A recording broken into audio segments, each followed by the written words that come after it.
ഡൽഹി ഹൈക്കോടതി judge justice Yashwant വർമ്മയുടെ വസതിയിൽ നിന്ന് കെട്ടുകണക്കിന് പണം കണ്ടെത്തിയ സംഭവത്തിൽ ഡൽഹി പോലീസിന് വീഴ്ചയുണ്ടായെന്ന് ആഭ്യന്തര അന്വേഷണ സമിതിയുടെ വിലയിരുത്തൽ.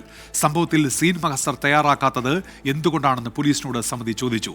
ജസ്റ്റിസ് യശ്വന്ത് വർമ്മയെ സ്ഥലം മാറ്റാനുള്ള തീരുമാനത്തിനെതിരെ അലഹബാദ് ഹൈക്കോടതി ബാർ അസോസിയേഷന്റെ പ്രതിഷേധം തുടരുകയാണ്. ജസ്റ്റിസ് യശ്വന്ത് വർമ്മയുടെ വസതിയിൽ നിന്നും പണം കണ്ടെത്തിയ സംഭവത്തിൽ എത്രയും വേഗം അന്വേഷണം പൂർത്തിയാക്കാനാണ് സുപ്രീംകോടതി നിയോഗിച്ച 3-അംഗ സമിതിയുടെ തീരുമാനം. സമിതി 3 ദിവസം ഡൽഹിയിൽ തങ്ങി അന്വേഷണവും മൊഴിയെടുപ്പും നടത്തും. പോലീസിന് വീഴ്ച പറ്റിയതായാണ് സമിതിയുടെ പ്രാഥമിക വിലയിരുത്തൽ. സീൻ മഹസർ ഇല്ലാത്തതിൽ പോലീസിനോട് വിശദീകരണം തേടി. രാത്രി 11:30 നടന്ന സംഭവം പോലീസ് ആസ്ഥാനത്ത് അറിഞ്ഞത് 8 മണിക്കൂറുകൾക്ക് ശേഷം.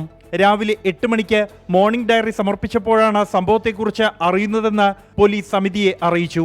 തീയണച്ച ഉടൻ യശ്വന്ത് വർമ്മയുടെ PA എല്ലാവരോടും പോകാൻ ആവശ്യപ്പെട്ടെന്നും രാവിലെ വീണ്ടും എത്തിയപ്പോഴും മടക്കി അയച്ചതായും Tughlaq road police station SHO അന്വേഷണ സംഘത്തെ അറിയിച്ചു.